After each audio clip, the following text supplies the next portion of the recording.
ಸನ್ಮಾನ್ಯ ಕುಮಾರಸ್ವಾಮಿ ಅವರು ಮುಖ್ಯಮಂತ್ರಿ ಆದಾಗ ಈ ಭಾಗದ ರೈತರು ಕುಮಾರಸ್ವಾಮಿ ಅವರ ಹತ್ರ ಹೋಗಿ ಎಲ್ಲಿ ಇವತ್ತು ಪ್ರತಿಭಟನೆ ನಡೀತಾ ಇದೆಯಲ್ಲ ಆ ರೈತರು ಅಲ್ಲೇ ಪ್ರತಿಭಟನೆ ಮಾಡ್ತಕ್ಕಂಥ ಸ್ಥಳದಲ್ಲಿ ಕುಮಾರಸ್ವಾಮಿ ಅವರು ಮುಖ್ಯಮಂತ್ರಿಯಾಗಿ ಆ ಜಿಲ್ಲೆಯ ನಾಯಕನಾಗಿ ಹೋದಂತ ಸಂದರ್ಭದಲ್ಲಿ ದಯಮಾಡಿ ಇದನ್ನ ಬಿಡಿಸ್ವಾಮಿ ಅಂತ ಹೋಗಿ ಕೇಳಿಕೊಂಡ್ರು.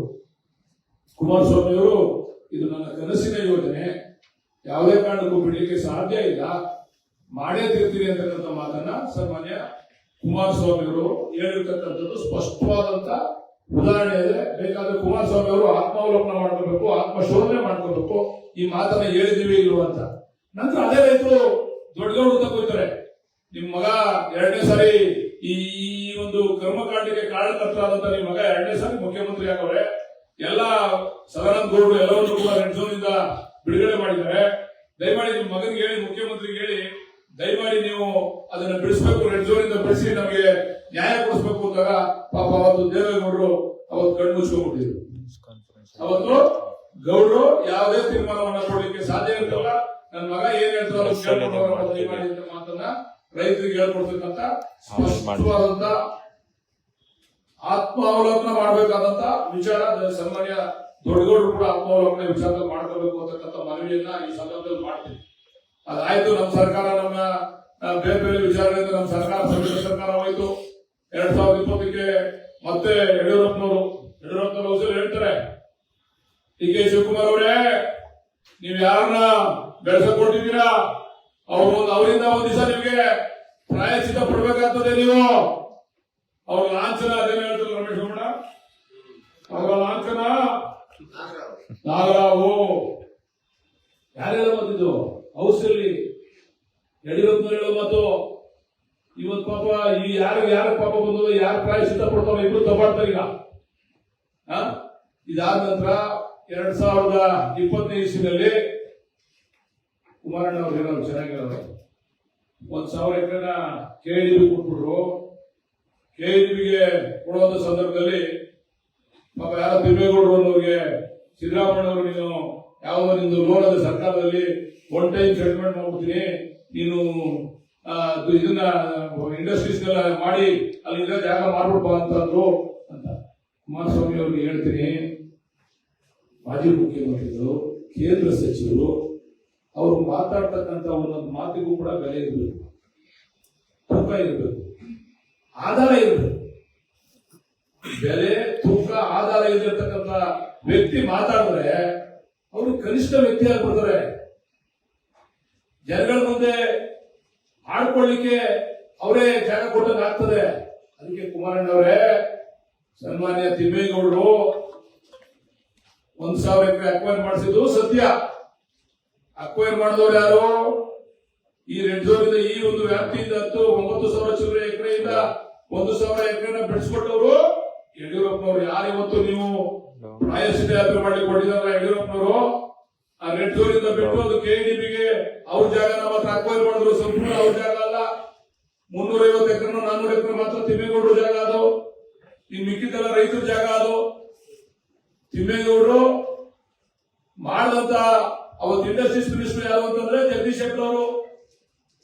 ಜಗದೀಶ್ ಶೆಟ್ಟರ್ ಯಡಿಯೂರಪ್ಪನವರು ಸೇರಿ ತಿಮ್ಮೇಗೌಡರಿಗೆ ಆ ಜಾಗನ ಅಕ್ವೈರ್ ಮಾಡೋದು ದುಡ್ಡು ಕೊಡ್ತೀವಿ ಅಂತ ಹೇಳಿ ಆಶ್ವಾಸನೆ ಕೊಟ್ಟು ದುಡ್ಡು ಕೊಟ್ಟರು. ಅಂದ್ರೆ ಅವತ್ತು ಹೇಳ್ತವ್ರೆ ಸಿದ್ದರಾಮಯ್ಯ ಅವರೆಲ್ಲ ಕಿಕ್ ಬ್ಯಾಕ್ ತಗೊಂಡಿರೋದು. ಸನ್ಮಾನ್ಯ ಕುಮಾರಸ್ವಾಮಿ ಅವರೇ, ನಿಮ್ಮ ಆತ್ಮೀಯ ಸ್ನೇಹಿತರಲ್ಲ ಇವಾಗ ಯಾರನ್ನ ತಪ್ಪಿಕೊಂಡು ಒಬ್ರಿಗೊಬ್ರು ತಪ್ಪಾಡ್ತಿದ್ರಲ್ಲ, ಸನ್ಮಾನ್ಯ ಯಡಿಯೂರಪ್ಪನವರು, ಸನ್ಮಾನ್ಯ ಜಗದೀಶ್ ಶೆಟ್ಟರು, ಇವರು ತಿಮ್ಮೇಗೌಡರಿಗೆ ಅದನ್ನ 1,000 ಎಕರೆನ ಅವ್ರು ಅದಕ್ಕೆ ಕಿಕ್ ಬ್ಯಾಕ್ ತಗೊಂಡಂತವ್ರು.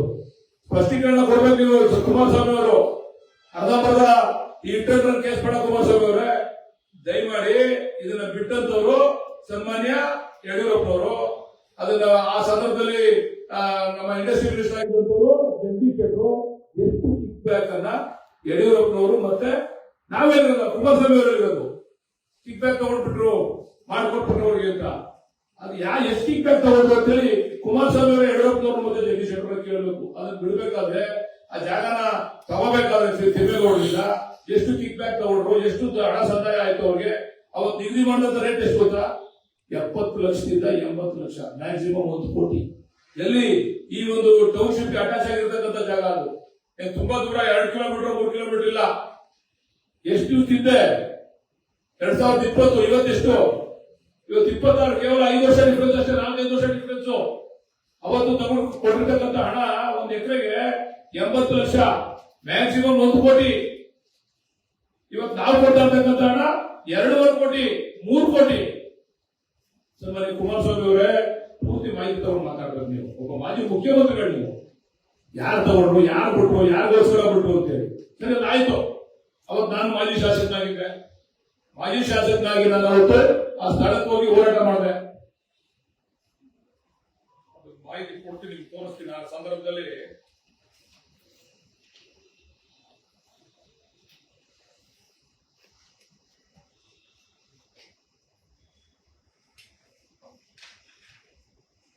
ನಾನೊಬ್ಬ ಮಾಜಿ ಶಾಸಕನಾಗಿ ಅಲ್ಲಿ ಧರಣಿ ಮಾಡಿ, ಸ್ಥಳದಲ್ಲಿ ಹೋಗಿ, ಹೊಸೂರು ಅಂತಕ್ಕಂಥ ಗ್ರಾಮದಲ್ಲಿ ಹೋಗಿ ಧರಣಿ ಮಾಡಿ, ಸ್ಥಳದಲ್ಲಿ ಪ್ರತಿಭಟನೆ ಮಾಡಿ, ಇಲ್ಲಿ ಕೊಟ್ಟಿದ್ದೀನಿ ನೋಡಿ. ಕೆಂಪು ವಲಯದಿಂದ ಮುಕ್ತಿಗೊಳಿಸಿ, ರೈತರಿಗೆ ಆಗ್ತಾ ಇರತಕ್ಕಂಥ ಅನ್ಯಾಯವನ್ನ ತಪ್ಪಿಸಿ, ಬಿಡದಿ ಟೌನ್ಶಿಪ್ ಅನ್ನ ಯೆಲ್ಲೋ ಝೋನ್ ಮಾಡಿ, ಮುಕ್ತವಾಗಿ ರೈತರಿಗೆ ವ್ಯಾಪಾರ ಮಾಡಲಿಕ್ಕೆ, ಅವ್ರ ವ್ಯವಹಾರ ಮಾಡಲಿಕ್ಕೆ ಅವಕಾಶ ಮಾಡಿಕೊಡಿ ಅಂತೇಳಿ ಅವತ್ತು ನಾನೊಬ್ಬ ಮಾಜಿ ಶಾಸಕನಾಗಿ ಅವತ್ತಿನ ಮುಖ್ಯಮಂತ್ರಿ ಯಡಿಯೂರಪ್ಪನವರ ಹತ್ರ ನಿಯೋಗ ತೆಗೆದುಕೊಂಡೋಗಿ, ಅವತ್ತು ನೋಡಿ ಇಲ್ಲಿ ನಿಯೋಗ ತೆಗೆದುಕೊಂಡೋಗಿ ಯಡಿಯೂರಪ್ಪನವ್ರಿಗೆ ನಾವು ಕೊಟ್ಟಿರ್ತಕ್ಕಂಥದ್ದು ಮನವಿ ಪತ್ರವನ್ನ ಕೊಟ್ಟಿರ್ತಕ್ಕಂಥದ್ದು. ಯಡಿಯೂರಪ್ಪನವರು ಮುಖ್ಯಮಂತ್ರಿಗಳಾಗಿ ಯಡಿಯೂರಪ್ಪನವರು ಏನ್ ಹೇಳಿದ್ರು, ನಾನು ಕೂಡಲೇ ಇದಕ್ಕೆ ಬ್ರೇಕ್ ಹಾಕ್ತೀನಿ, ನಿನ್ ಟೌನ್ಶಿಪ್ ಯೋಜನೆಗೆ ಬ್ರೇಕ್ ಹಾಕಿ ಅದು ತೀರ್ಮಾನ ತಗೋತೀನಿ ಅಂತ ಹೇಳಿ ಚೀಫ್ ಸೆಕ್ರೆಟರಿ ಅವರ ಅಧ್ಯಕ್ಷತೆಯಲ್ಲಿ ಒಂದು ಕಮಿಟಿ ಮಾಡಿ, ಆ ಕಮಿಟಿನಲ್ಲಿ ಒಂದು ತೀರ್ಮಾನ ಮಾಡ್ತಾರೆ ಯಡಿಯೂರಪ್ಪನವರು. ರೈತರ ಪರ ಹಸಿರು ಶಾಲೆ ಹಾಕೊಂಡು ಹೋರಾಟ ಮಾಡ್ತಾ ಇರ್ತಕ್ಕಂಥ ರೈತ ಹೋರಾಟಗಾರರು ಯಡಿಯೂರಪ್ಪನವರು ಒಂದು ತೀರ್ಮಾನ ಮಾಡ್ತಾರೆ. ನಮ್ಗಲ್ಲಿ ರೈತರಿಗೆ ಏನ್ ಹೇಳಿದ್ರು, ಇದ್ರ ಬಗ್ಗೆ ನಾನು ತೀರ್ಮಾನ ಮಾಡ್ತೀನಿ, ನಾನು ರೈತರಿಗೆ ತೊಂದರೆ ಕೊಡೋದಿಲ್ಲ, ರೈತರಿಗೆ ಅನುಕೂಲ ಮಾಡ್ಕೊಡ್ತೀನಿ ಅಂತ ಹೇಳಿ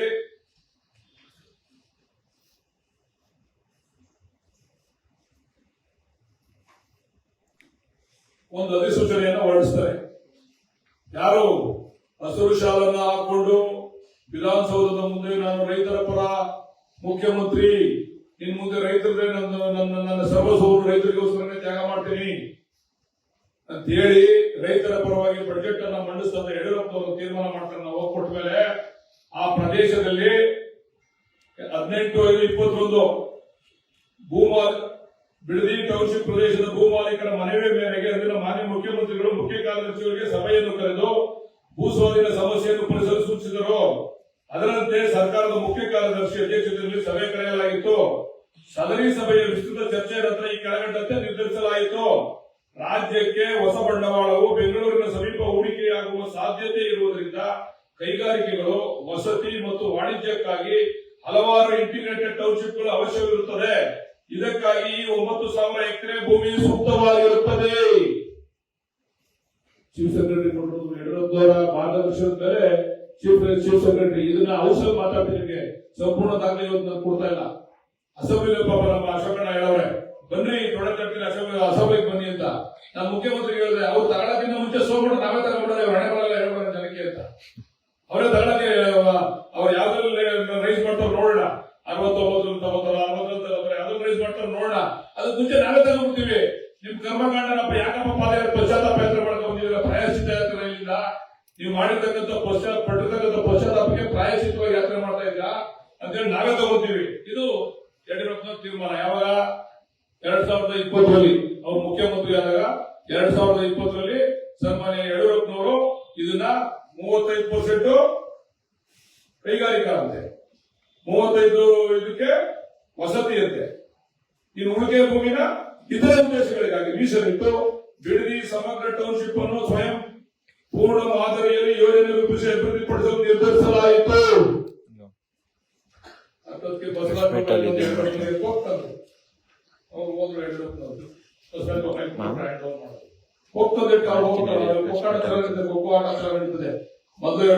ಕೋಕ್ಕಂದು ಸದಾನಂದಗೌಡರು ಕೊಟ್ಟರು, ಸದಾನಂದಗೌಡರಿಗೆ ಇವ್ರು ಬಂದು ಜಗದೀಶ್ ಶೆಟ್ಟರ್ ಬಂದು ಕೋಕ್ಕಂದ್ರು, ಈಗ 20ರಲ್ಲಿ ಬಸವರಾಜ ಬೊಮ್ಮಾಯಿ ಬಂದು ಕೋಕ್ಕಂದ್ರು, ಇವ್ರು ಹೋದ್ರು, ಅವ್ರು ಬಂದ್ರು. ಅವರು ಕೂಡ ಪಾಪ ಬೊಮ್ಮಾಯಿಯವರು ಇದನ್ನ ನವನಗರ ಇಂಟಿಗ್ರೇಟೆಡ್ ಟೌನ್ಶಿಪ್ ಮಾಡಬೇಕು ಅಂತ ಹೇಳಿ ಅವ್ರ ಬಜೆಟ್ ಮಂಡನೆ ಮಾಡೋದು ಕೊಡ್ತೀವಿ. ಎಲ್ರಿಗೂ ಈ ಬಿಡದಿ ಟೌನ್ಶಿಪ್ ಮೇಲೆ ಬಂದಿಲ್ಲ. ಸದಾನಂದ ಗೌಡ್ರು ಬರ್ತಾರೆ, ಇದನ್ನ ಪೈಲಟ್ ಪ್ರಾಜೆಕ್ಟ್ ಮಾಡೋಣ, ಬಾಕಿದೆಲ್ಲ ಡ್ರಾಪ್ ಮಾಡಿ ಅಂತ ಸದಾನಂದ ಗೌಡ್ರು ಬಿಡದಿನೇ ಪೈಲಟ್ ಪ್ರಾಜೆಕ್ಟ್ ತಗೊಂಡು ಬಾಕಿದೆಲ್ಲ ಡ್ರಾಪ್ ಮಾಡ್ತಾರೆ. ನಂತರ ಇವ್ರು ಬರ್ತಾರೆ ಜಗದೀಶ್ ಶೆಟ್ಟರು, ಇಲ್ಲ ಇದನ್ನ ಮುಂದುವರಿಸಬೇಕು, ಇದೇನಾದ್ರು ಅನುಕೂಲ ಆಗ್ತದೆ, ಒತ್ತಡ ಜಾಸ್ತಿ ಆಗ್ಬಿಡುತ್ತೆ ಬೆಂಗಳೂರಿನಲ್ಲಿ, ಕಡಿಮೆ ಮಾಡಬೇಕು ಅಂತ ಹೇಳಿ ಅವ್ರು ತೀರ್ಮಾನ ಮಾಡ್ತಾರೆ. ಆಮೇಲೆ ಯಡಿಯೂರಪ್ಪನವ್ರು 20 ಬರ್ತಾರೆ, ನಾವೆಲ್ಲ ರೈತರು. ಸನ್ಮಾನ್ಯ ವಿಜೇಂದ್ರ ಅವ್ರಿಗೆ ಒಂದು ಪ್ರಶ್ನೆ ಕೇಳಿ ಇಚ್ಛೆ ಪಡ್ತೀನಿ. ನಾವು ವಿಧಾನಸೌಧ ಇದರಲ್ಲಿ ಕೃಷ್ಣದಲ್ಲಿ ಹೋಗಿ ವಿಜೇಂದ್ರ ಅವ್ರನ್ನ ಯಡಿಯೂರಪ್ಪನವ್ರನ್ನ ಭೇಟಿ ಮಾಡಿದಾಗ ಯಡಿಯೂರಪ್ಪನವ್ರು ಮಾತಾಡ್ತಾರೆ, ಸ್ವಲ್ಪ ವಿಜೇಂದ್ರ ಹತ್ರ ಮಾತಾಡ ಒಂದು ಅದೆಲ್ಲ ಪಕ್ಕದಲ್ಲಿ ಒಂದು ಕೃಷ್ಣ ಪಕ್ಕದಲ್ಲಿ ಒಂದು ಚಿಕ್ಕದೊಂದು ರೂಮ್ ಇದೆ ಸರ್. ಅದನ್ನ ಯಾವಾಗ ಹೋಗಿಲ್ಲ, ಕುಮಾರಸ್ವಾಮಿ ಮುಖ್ಯಮಂತ್ರಿ ಆದ್ರೂ ಹೋಗಿಲ್ಲ, ಸಿದ್ದರಾಮಯ್ಯ ಮುಖ್ಯಮಂತ್ರಿ ಹೋಗಿಲ್ಲ, ಯಡಿಯೂರಪ್ಪ ಮುಖ್ಯಮಂತ್ರಿ ಆದಾಗ ಕರ್ಕೊಂಡೋದ್ರು ಆ ರೂಮ್ಗೆ. ಅದ್ಯಾವುದೋ ಒಂದು ಇಂಡಸ್ಟ್ರಿ ಇದನ್ನು ತಂದಿಟ್ರು. ವಿಜೇಂದ್ರನ ಮರ್ಪುಡಿದ್ಯಾ ಅಂತ ಕಾಣಿಸ್ತದೆ. ಆತ್ಮಾವಲೋಕನ ಮಾಡ್ಬೇಕು, ಮುಂದೆ ಬೆಳೆಯೋರು ನೀವು. ಇವೆಲ್ಲ ನಾಯಕರಾದವರು ಈ ರಾಜ್ಯ ಜನಕ್ಕೆ ನೀವೇನ್ ನುಡಿತೀರಾ ಅದರಂತೆ ನಡಿಬೇಕು. ನಿಮ್ ಮೇಲೆ ಜನಗಳ ವಿಶ್ವಾಸ ಬರಬೇಕು ಅಂತಂದ್ರೆ ನೀವೇನ್ ಮಾತಾಡ್ತೀರಾ ಅದನ್ನ ಅನುಷ್ಠಾನ ಮಾಡ್ಬೇಕು. ಹಿಂದೆ ಮಾಡೋದೊಂದು, ಮುಂದೆ ಮಾತಾಡೋದೊಂದು. ಜನ ನಂಬಲ್ಲ ನಿಮ್ಮನ್ನ. ವಿಜೇಂದ್ರನ ಕರ್ಕೊಂಡೋಗಿ 5,000 ಎಕರೆ ಯಾವ್ದೋ ಒಂದು ಏರೋನಾಟಿಕಲ್ ಕಂಪನಿ ಅವ್ರು ಏನೋ ಮಾಡ್ಲಿಕ್ಕೆ ಬರ್ತಾರೆ. ಆ ಪಾರ್ಟ್ಸ್ ಗಳನ್ನ, ಆ ಏರೋಪ್ಲೇನ್ ಗೆ ಆಗ್ಬೇಕಾದಂತ ಪಾರ್ಟ್ಸ್ ಗಳು ತಯಾರು ಮಾಡಕ್ಕೆ 5,000 ಎಕರೆನ ಕೇಳ್ತಾ ಇದಾರೆ. ದಯಮಾಡಿ ಯಾರು ಏನು ಗಲಾಟೆ ಮಾಡ್ಬಾರ್ದಪ್ಪ, ಒಳ್ಳೆ ನಾವು ಅದಕ್ಕೆ ಅವ್ರಿಗೆ ಬೆಲೆ ಕೊಡ್ತೀವಿ ಅಂತ ಯಾರಾಗಿದ್ರು ಅಂತ ಹೇಳ ವಿಜೇಂದ್ರನ. ಅವತ್ತು ನಿಮ್ ಜೊತೆಯಲ್ಲಿ ಸನ್ಮಾನ್ಯ ರುದ್ರೇಶಣ್ಣ ಅವರಿದ್ರು, KRID ಅವತ್ತು ಅಧ್ಯಕ್ಷರು. ಆಮೇಲೆ ಯಾರೋ ನಮ್ಮ ಅವರ ಬೀಗರ ಶೆಡ್ಯೂಲ್ ಮುನ್ಸೋಮಣ್ಣ ಇದ್ರು. ಆತ್ಮಾವಲೋಕನ ಮಾಡ್ಕೋ ವಿಜೇಂದ್ರಣ್ಣ. ಪ್ರಾಯಶ್ಚಿತ ಅಂತ ಬೇಡ ವಿಜೇಂದ್ರಣ್ಣ, ಮಾಡಿದ್ರೆ ಮಾಡೋ ಪ್ರಾಯಶ್ಚಿತ. ನಿಮ್ ಮಾಡಿರೋ ಪಾಪಕ್ಕೆ ನೀವು ಪ್ರಾಯಶ್ಚಿತವಾಗಿ ಮಾಡಲೇಬೇಕು. ನಮ್ದೇನಾದ್ರೂ ತಕರಾರಿಲ್ಲ. ಇವೆಲ್ಲ ನಿಮ್ಮ ಪಾಪದ ಕೂಸುಗಳು. ಸೈನ್ಯ ಆಗಿಲ್ಲ ಅಂದ್ರೆ ನಮ್ಮ ಮಾಜಿ ನಾಯಕರು ಕುಮಾರಸ್ವಾಮಿ ಅವರು ಅವ್ರ ಸೈನ್ ತೋರಿಸ್ತಿರ್ತಾರೆ. ಎಷ್ಟು ಸೈನ್ ಹಾಕವ್ರೆ, ಎಷ್ಟೇ ಮೀಟಿಂಗ್ ಮಾಡವ್ರೆ, ಯಾರ ಕೇಳಿದ್ರೆ ನಿಮ್ನ ಹೋಗಿ ನಮ್ಮ ಬಿಡದಿ ಟೌನ್ಶಿಪ್ ಮಾಡ್ಕೊಂಡಿದ್ರೆ ಬಿಡದಿಯವರಾಗ್ಲಿ, ನಮ್ಮ ಕೂಡಿಯವರಾಗ್ಲಿ, ಸಾತ್ನೂರವರಾಗ್ಲಿ ಯಾರಾದ್ರೂ ಹೋಗಿದ್ರೆ ನಿಮ್ಮ ಹತ್ರ ಬಂದಿಲ್ಲ ಅರ್ಜಿ ಹಿಡ್ಕೊಂಡು ಮಾಡ್ಕೊಡಿ ಅಂತ.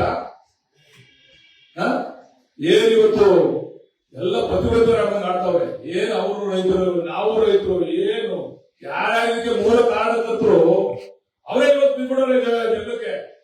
ನಾವು DK ಹೇಳಿದ್ರು ಈ MLC ಎಲೆಕ್ಷನ್ ಎಫೆಕ್ಟ್ ಹೇಗಾಯ್ತು ನೋಡ್ರಿ ಅಂತ. MLC ಎಲೆಕ್ಷನ್ ಅಲ್ಲಿ ಎಫೆಕ್ಟ್ ಈಗೆಲ್ಲ ಕಾಂಪಿಟೇಷನ್. ವಿಜೇಂದ್ರಣ್ಣ ಅವರ ಅಧ್ಯಕ್ಷ ಆಗಕ್ಕೆ ಅವ್ರ ಕಾಂಪಿಟೇಷನ್, ಅವರು ಅಶೋಕಣ್ಣ ಅವ್ನು ಉಳಿಸ್ಕೊಳಕ್ಕೆ ಅವರು, ಇನ್ನೊಬ್ರು ಹೇಳೋರು ಪಾಪ ಯಾರು ನಮ್ಮ CT ರವಿಯಣ್ಣ ಹೇಳವ್ರೆ, ಏನು ಪ್ರಜೆ ರಾಜ ವ್ಯಾಪಾರಿ ಆದ್ರೆ ಪ್ರಜೆಗಳು ಭಿಕಾರಿಗಳಾಗ್ಬಿಡ್ತಾರೆ. ಅದೇನು ಯಡಿಯೂರಪ್ಪನವ್ರು ಹೇಳ್ತಾರೆ ನನಗೆ ಅದನ್ನ. ರವಿಯಣ್ಣ ಯಾರು ಹೇಳ್ದೆ ಅಂತ ಯಡಿಯೂರಪ್ಪನವ್ರು ಹೇಳ್ದ. ರಾಜ ವ್ಯಾಪಾರಿ ಆದ್ರೆ ಪ್ರಜೆಗಳು ಭಿಕಾರಿ ಆಗ್ತಾರಂತೆ. CT ರವಿಯಣ್ಣ ನೀನು ಅಷ್ಟೇ, ನೀನು ನುಡಿ ರವಿಯಣ್ಣ ಅಂತ ಹೆಸರು. ನೀನು ಅಷ್ಟೇ, ನೀನ್ ವ್ಯಾಪಾರಿ ಆದ್ರೆ ಚಿಕ್ಕಮಗಳೂರವ್ರ ಭಿಕಾರಿಗಳಾದ್ರು. ಮಾತಾಡ್ಬೇಕಾದ್ರೆ ನೀವು ನಿಮ್ಮ ಬೆನ್ನು ಕಾಣೋದಿಲ್ಲ. ಎಲ್ಲರೂ ಗಾಡಿ ಮೇಲೆ ಕೂತಿದ್ದೀರಾ. ನೀನೇನು ಗುರ್ತ ಏನು ನಾಟ್ಕೊಡಿ ಸಾವುಕಾರ ಮಗನ, ಕಾಣಬಲ್ಲಿನ ಮೊಮ್ಮಗನ ನೀನು, ಹಾಗಲ್ವ ಶ್ರೀಮಂತನ ನೀನು? ಏನೋ ಏನ್ ಚೆನ್ನಾಗಿ ಮಾತಾಡ್ತಾರೆ ಇವತ್ತ ಬಿಜೆಪಿ ಅವರು. ನಮ್ಮ ಅಕ್ಕರು ಹೇಳವ್ರೆ, ನಮ್ಮ ಸೋಮಕ್ಕ ಬಹಳ ಚೆನ್ನಾಗಿ ಹೇಳೋ. ಸೋಮಕ್ಕ ಹೇಳ್ತೆ ಎಲ್ಲ ನಿಮ್ ಯಜಮಾನ ಪಾಪ ಕೂಸೋದು. ಸೋಮಕ್ಕ ನಿಮ್ಮ ಯಜಮಾನ ಸಾಹೇಬ ಅವ್ರ ಪಾಪ ಕೂಸಿದ್ದು. ಸೋಮಕ್ಕ ಅವ್ರೆ ಸ್ವಲ್ಪ ಆತ್ಮಾವಲೋಕನ ಮಾಡ್ಕೊಳ್ಳಿ. ನೀವು ಪಶ್ಚಾತ್ತಾಪ ಮಾಡಕ್ಕಿಂತ ಮುಂಚೆ ಸೋಮಕ್ಕ ಅವ್ರೆ ನಿಮ್ ಪಾಪದ ಕೂಸಿ ದೊಡ್ಡ ನಿಂತ ಇರೋದು. ನಮ್ ನಿಖಿಲೇ ಹೇಳ್ದ, ನಮ್ ಪಾಪದ ಕೂಸು ನೀವ್ಯಾಕೆ ನಿಂತ್ಕೊಂಡಿರ್ತೀರ ಅಂತ. ಪಾಪ ಅವ್ರು ಹ್ಯಾಂಡಿಕ್ಯಾಪ್ ಮಾಡ್ಬಿಟ್ಬಿಟ್ಟು ಕೈಗಳ ತಿರ್ಸ್ಬಿಡ ಪಾಪದ ಕೂಸ್ನ. ಆಮೇಲೆ ಯಡಿಯೂರಪ್ಪನವ್ರು ಹೊತ್ಕೊಂಡ್ರು, ಸದಾನಂದ ಗೌಡ್ರು ಹೊತ್ಕೊಂಡ್ರು, ಜಗದೀಶ್ ಶೆಟ್ಟರ್ ಹೊತ್ಕೊಂಡ್ರು. ನಾವೊಂದು ಹೊತ್ಕೊಳಕ್ ಹೋಗಲ್ಲ. 3 ರಿಂದ 18 ವರೆಗೆ ಸಿದ್ದರಾಮಯ್ಯ ಹೊತ್ಕೊಳಕ್ ಹೋಗಿಲ್ಲ. ಅದನ್ನ ಹಂಗೆ ಬಿಟ್ಬಿಟ್ರು ಆ ಕೂಸ್ನ. ಪುನಃ ಯಡಿಯೂರಪ್ಪನವರೇ 20 ಹೊತ್ಕೊಂಡ್ರು. ಈಗ ಇದೇನಪ್ಪ ಇಷ್ಟೊಂದು ಓಡಾಡ್ತಾರಲ್ಲ ಹ್ಯಾಂಡಿಕ್ಯಾಪ್ ಕೂಸ್ ಹೊತ್ಕೊಂಡು, ಇದಕ್ಕೋಸ್ಕರ ಕೈ ಕಾಲು ಕೊಡ್ಸಲ್ಲ ಅಂತ ಅಂದ್ಬಿಟ್ಟು ನಾವು ಈ ರಾಜಸ್ಥಾನದಿಂದ ಕಾಲ್ ಕೊಡೋರ ಅವರೆಲ್ಲ ಕರ್ಸ್ಬಿಟ್ಟು ರೆಡಿ ಮಾಡಿ ಕೊಟ್ರೆ ಪಾಪ ಈಗೆಲ್ಲ ಬಿದ್ಬಿಟ್ಟು ಬೇಲಿಗೆ ಬಂದಿ. ಏನ್ ಕಾಂಪಿಟೇಷನ್ ನಾವು ರೈತರ ಪರ. ನಜೀರ್ ಸಾಹೇಬ್ ನೋಡಿ ಚೆನ್ನಾಗಿ ಹೇಳೋರು, ನಿಮ್ಗೆ ಯಾರು ಯೋಗ್ಯತೆ ಇಲ್ಲ, ನೀವು ದಾಳಿ ಮಾಡೋದು ಯೋಗ್ಯತೆ ಇಲ್ಲ, ಪಾದಯಾತ್ರೆ ಮಾಡೋದು ಯೋಗ್ಯತೆ ಇಲ್ಲ ನಿಮ್ಗೆ ಅಂತ ನಮಗೂ ಸೇರ್ಸಿ ಹೇಳವ್ರೆ. ನಾವೇನೋ ನಮ್ದು ಬೆಂತ ಕೇಳೋದು ಬೇಡ. ನಮಗೂ ಬೈದವ್ರು, ಕಾಂಗ್ರೆಸ್ ಅವ್ರಿಗೂ ಬೈದವ್ರು. ಹೆಂಗೆ ನಿಮ್ಗೆ ಖಂಡಿತ ಯೋಗ್ಯತೆ ಇಲ್ಲ. ನೀವು ಪಶ್ಚಾತ್ತಾಪ ಬೇಕಾದ್ರೆ ಮಾಡಿ, ನಮ್ದೇನು ತಕರಾರಿಲ್ಲ. ಆದ್ರೆ ಇದಕ್ಕೆ ದಯಮಾಡಿ ನೀವು ಉತ್ತರ ಕೊಟ್ಬಿಟ್ಟು ಮಾಡಿ. ಸೋಗಡ ಬಹಳ ಮಾತಾಡೋರು ಬಿಡಿ ಅವರು. ಅದೇನೋ ಇಲ್ಲಿಂದ ತಗೊಂಡು ಅಲ್ಲ ಕಣ್ರಿ ಅಶೋಕಣ್ಣ, ನೀನು ಒಬ್ಬ ವಿರೋಧ ಪಕ್ಷದ ನಾಯಕ, ನೀವು ಮಿನಿಮಮ್ ಕಾಮನ್ ಸೆನ್ಸ್ ಇರಬೇಕು. ಏನೋ 3 ರಾಜ್ಯದ ಎಲೆಕ್ಷನ್ ಅಲ್ಲ ಕಣ್ರಿ, ಇವತ್ತು ಆಯ್ತದೆ ಇದು 10 ವರ್ಷ ಬಗ್ಗೆ ಕೌಶಿಪ್ ಆಗಬೇಕು. ಮಿನಿಮಮ್ ಕಾಮನ್ ಸೆನ್ಸ್, ವಿರೋಧ ಪಕ್ಷದ ಲೀಡರ್ ಆಗಿ ಮಿನಿಮಮ್ ಕಾಮನ್ ಸೆನ್ಸ್ ಎಲ್ಲ ನಿಮ್ಗೆ ಅಂತಂದ್ರೆ ಹೇಗೆ ಅಶೋಕಣ್ಣ? ನಾಳೆ ಟೌನ್ಶಿಪ್ ಆಗ್ಬಿಟ್ರೆ, ನಾಳೆ ಟೌನ್ಶಿಪ್ ಆಗ್ಬಿಟ್ರೆ ಈ ಇನ್ನು 10 ವರ್ಷ ಬೇಕಿದ್ರೆ ಟೌನ್ಶಿಪ್ ಆಗ್ಬೇಕಾದ್ರೆ ಜಗತ್ತಿಗೆ ಟೆಂಡರ್ ಇನ್ನೊಂದು ಅವ್ರು ಮಾಡಿದ್ದು PPP ಪ್ರೈವೇಟ್ ಅವ್ರು ಕೊಟ್ಟಿದ್ರು, ಸರ್ಕಾರಿ ಜಾಗ ಸೇರಿಸಿ ನಾವು ಸರ್ಕಾರದಿಂದ ಮಾಡ್ತಾ ಇರ್ತಕ್ಕಂಥದ್ದು. ಯಡಿಯೂರಪ್ಪನವರ ಕಾಲದಲ್ಲಿ ಒಂದು ವರದಿ ಐತೆ, ಈ ಟೌನ್ಶಿಪ್ ಇಂದ ನಮ್ಗೆ ಸರ್ಕಾರಕ್ಕೆ 3,146 ಕೋಟಿ ಬರ್ತದೆ ಆದಾಯ ಅಂತಕ್ಕಂಥದ್ದು ವರದಿಯನ್ನ ಯಡಿಯೂರಪ್ಪನವರು ಮಾಡಿರೋದು ವರದಿ ಐತೆ, ಕೊಡ್ತೀವಿ ಅದನ್ನ. ನಾವ್ ಯಾಕೆ ಒಂದು ದಾಖಲೆಗಳನ್ನ ಬಿಡುಗಡೆ ಮಾಡಿಲ್ಲ ಅಂತಂದ್ರೆ, ನಾನು ಇವತ್ತು ಏನ್ ಮಾತಾಡಿದೀನಿ ಇದು ಖಂಡಿತ ಯಾರು ಪ್ರಶ್ನೆ ಕೇಳಿದ್ರು ನಾನೇ ಜವಾಬ್ದಾರರಾಗ್ತೀನಿ. ಇದಕ್ಕೆ ಯಾವುದು ಸುಳ್ಳಿಲ್ಲ. ಆದ್ರೆ ನಾವು ಇದನ್ನ ವರದಿಯನ್ನ ಅವ್ರು ಮಾಡಿರ್ತಕ್ಕಂಥ ತೀರ್ಮಾನಗಳನ್ನ ಅಸೆಂಬ್ಲಿ ಚರ್ಚೆ ಮಾಡ್ತೀವಿ, ನಾವು ಕೊಡ್ತೀವಿ ಸಂಪೂರ್ಣವಾಗಿ. ಅಸೆಂಬ್ಲಿ ಪಾಪ ಅಸಂಗಣ ತೊಡೆದಕ್ಕೆ ಅದರ ಬಾರಪ್ಪ ಅಂತ ಅಸಂಗಣ ಅಣ್ಣ, ಅಸಂಗಣ 20ರಲ್ಲಿ ಯಾರನ್ನ ಕಂದಾಯ ಮಂತ್ರಿ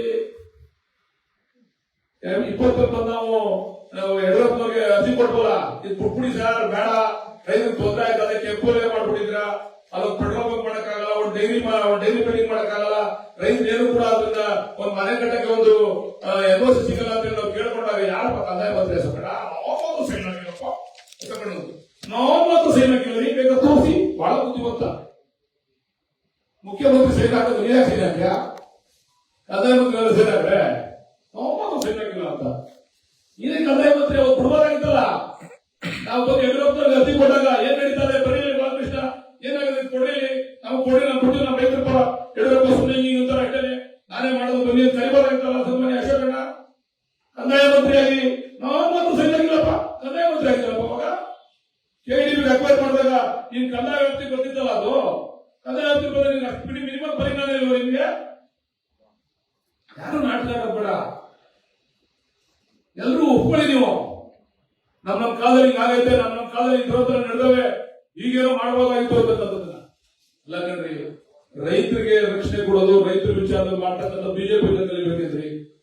ಕೇಂದ್ರ ಸರ್ಕಾರ ದೆಹಲಿಯಲ್ಲಿ 8 ದಿವಸಗಳ ಕಾಲ ಆ ರೈತರನ್ನ ಕಾಡ್ಸವ್ರೆ ಅಂತಕ್ಕಂಥ ವಿಚಾರ ಜಗಜ್ಜಾಹಿರವಾಗಿರ್ತಕ್ಕಂಥ ಬಿಜೆಪಿ ರೈತರ ಪರ. ದಯಮಾಡಿ ನಾನು ಎಲ್ಲರಿಗೂ ಹೇಳ್ತೀನಿ, ಇದನ್ನು ಇಷ್ಟಕ್ಕೆ ನಿಲ್ಲಿಸ್ತೀನಿ. ಇನ್ನು ಮುಂದೆ ಬೇರೆ ಬೇರೆ ವಿಚಾರಗಳು ಚರ್ಚೆ ಮಾಡ್ತೀವಿ, ಸೂಕ್ತ ಸಂದರ್ಭದಲ್ಲಿ ಚರ್ಚೆ ಮಾಡ್ತೀವಿ. ದಯಮಾಡಿ ನಿಮ್ಮ ಪ್ರಾಯಶ್ಚಿತ್ತ ಯಾತ್ರೆಗೆ ಮುಂಚೆ ಇದಕ್ಕೆ ಉತ್ತರ ಕೊಡಿ. ಯಡಿಯೂರಪ್ಪರು ಹೇಳಿ, ಪಾಪ ನನ್ನ ಯಡಿಯೂರಪ್ಪರು ಕರ್ಕೊಂಡ್ಬಿಡವ್ರೆ. ಇದೊಂಥರ ಈ ಸೂತ್ರ ವ್ಯಾಮೋಹ ಜಾಸ್ತಿ ಎಲ್ಲರಿಗೂ, ಎಲ್ಲ ಲೀಡರ್ಗಳಿವೆ. ನಮ್ಮ ಮಗನ್ ಮುಖ್ಯಮಂತ್ರಿ ಮಾಡ್ಬೇಕು, ನನ್ನ ಮಗನ್ ಮುಖ್ಯಮಂತ್ರಿ, ಅವರೊಬ್ರು ನಮ್ಮ ಹಳೆ ಬಾಸ್ ಕುಮಾರಣ್ಣ ಅವರು ಅವ್ರ ಮಗನ ಪ್ರಮೋಟ್ ಮಾಡಕ್ಕೆ ಅವ್ರದೊಂಥರ ಹೋರಾಟ, ನಮ್ಮ ಯಡಿಯೂರಪ್ಪನವರು ವಿಜೇಂದ್ರ ಪ್ರಮೋಟ್ ಮಾಡಕ್ಕೆ ಇವ್ರದೊಂಥರ ಹೋರಾಟ. ಇವರೆಲ್ಲ ಏನು ಈ ರಾಜ್ಯಕ್ಕೆ ಒಳ್ಳೇದಾಗಲಿ, ರೈತರು ಒಳ್ಳೇದಾಗಲಿ ಅಂತಲ್ಲ, ಎಲ್ಲ ಪ್ರಮೋಷನ್ ಬಿಟ್ಬಿಡೋರೆಲ್ಲ ಮಕ್ಕಳನ್ನ, ಅವ್ರ ಮಕ್ಕಳನ್ನ ಪ್ರಮೋಷನ್ ಮಾಡಕ್ ಬಿಟ್ಬಿಡೋರು. ಎಲ್ಲರೂ ಅವ್ರದೊಂಥರ ಪ್ರಮೋಷನ್ ಮಾಡಕ್ ಹೋಗೋದು, ಇವ್ರೊಂಥರ ಪ್ರಮೋಷನ್ ಮಾಡಕ್ ಹೋಗೋದು. ಕುಮಾರಣ್ಣ ಹೇಳೋಣ, ನಾನು ಸೈನ್ಯ ಹಾಕಿಲ್ಲ, ತೋರ್ಸ್ರಪ್ಪ, ತೋರ್ಸಿರು ಕಾರಣ ಹಿಂಗ್ ತೋರಿಸ್ತೀವಿ. ನಿಮಗೂ ಕೂಡ ಪ್ರಾಯಶ್ಚಿತ ಆಗ್ಬೇಕು, ನೀವು ಕೂಡ ಪಾದಯಾತ್ರೆ ಮಾಡೋದು ಒಳ್ಳೆಯ ರೀತಿಯಲ್ಲಿ ನಿಮ್ದು ಪ್ರಾಯಶ್ಚಿತ ಯಾತ್ರೆ ಆಗ್ಬೇಕು. ಇವ್ರು ಒಬ್ಬರಿಗೆ ಪ್ರಾಯಶ್ಚಿತ ಅಲ್ಲ, ನಿಮ್ಗೂ ಆಗ್ಬೇಕು. ಕುಮಾರಣ್ಣ ಈಗ ಎಷ್ಟು ಮೀಟಿಂಗ್ ಮಾಡಿದ್ಯಾ, ಎಷ್ಟು ಸಭೆಗಳು ಮಾಡಿದ್ಯಾ? ಈ ಟೌನ್ಶಿಪ್ ಒಳಗೆ ನಾವೆಲ್ಲ ಹೋಗಿ ಕೇಳಿದ್ವು, ಅವಾಗ ಯಾರು ಪ್ರತಿಯೊಂದು ಅರ್ಜಿ ಕೊಟ್ಟಿದ್ವಿ ಮಾಡಿ ಟೌನ್ಶಿಪ್ ಅಂತ. ಅವ್ನು ಏನು ಮಾಡಿಲ್ಲ, ಅವ್ನು ಹೇಳಿದ್ರು ಬಿಟ್ಬಿಟ್ಟೆ. ಜಗತ್ತಿಗೆ ಟೆಂಡರ್ ತಂದವರು, ದೇವರಪ್ಪನವ್ರು ಕೊಟ್ಟವರು ಯಾರಿಗೆ ಮಾಡಿದಿಲ್ಲ? ಘೋಷಿತರದ ರಾಜಕಾರಣವನ್ನ ನೀವು ನಾಯಕರು ದಯಮಾಡಿ ಬಿಡಬೇಕು. ಸಾರ್ವಜನಿಕರ ಮುಂದೆ ಸತ್ಯ ಹೇಳಿ. ಸಾರ್ವಜನಿಕರು ತೀರ್ಮಾನ ಮಾಡ್ತಾರೆ, ಎಲ್ಲ ತಗೊಂಡೋಗಿ ಕೇಂದ್ರ ಕಳಿಸ್ಬಿಡ್ತಾರಂತೆ, 3 ಎಲೆಕ್ಷನ್ ಮಾಡ್ತಂತೆ. ಕನಿಷ್ಠ ಪರಿಜ್ಞಾನ ಇರಬೇಕು ನಮ್ಮ ಅಶೋಕನಿಗೆ. ವಿರೋಧ ಪಕ್ಷದ ಲೀಡರು ತಾನು ಮಾತಾಡಿದ್ರೆ ತೂಕ ಹೆಂಗಿರ್ಬೇಕು ಅಂತ ಅಶೋಕನಿಗೆ. ಗೋಪಾಲ್ಗೌಡರು ಅವರೆಲ್ಲ ಶಾಂತಿ ಗೋಪಾಲ್ಗೌಡರು ಅಂತವ್ರೆಲ್ಲ ಸ್ವಲ್ಪ ಅಶೋಕನ ಅವರೆಲ್ಲ ಪುಸ್ತಕ ಓದಿ ಹುಚ್ಚರು. ಯಾವ ರೀತಿ ತೂಕ ಇತ್ತು ಅವ್ರ ಮಾತುಗಳಿಗೆ ಅಂತೇಳಿ ಚಿಲ್ಲರೆ ಮಾತುಗಳನ್ನ ಅಶೋಕನ ನೀನೇ ಕಂದಾಯ ಮಂತ್ರಿ ಆಗಿದ್ದೆ, ಈಗ ನಿಮಗೆ ಪ್ರಾಯಶ್ಚಿತ ಆಗೋದಿಕ್ಕೆ.